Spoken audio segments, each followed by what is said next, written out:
Assalamualaikum, selamat datang lagi di channel aku. Kali ini aku akan tutorial edit foto lagi.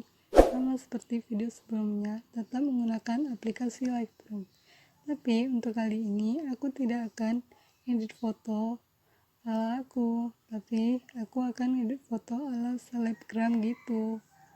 Penasaran kan gimana hasilnya?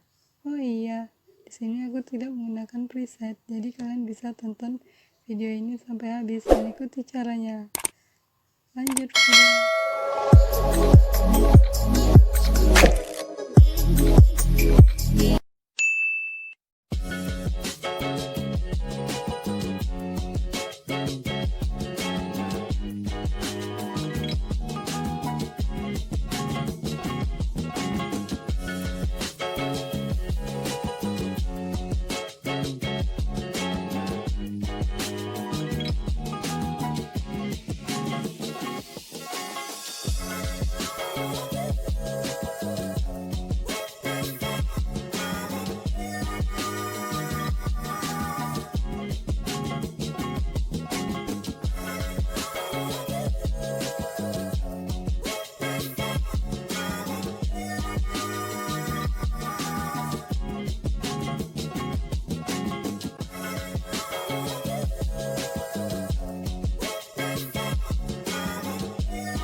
Hasilnya tidak akan sama seperti foto yang kalian edit karena kan setiap foto itu berbeda cahayanya, jadi kalian sesuaikan aja sama foto kalian.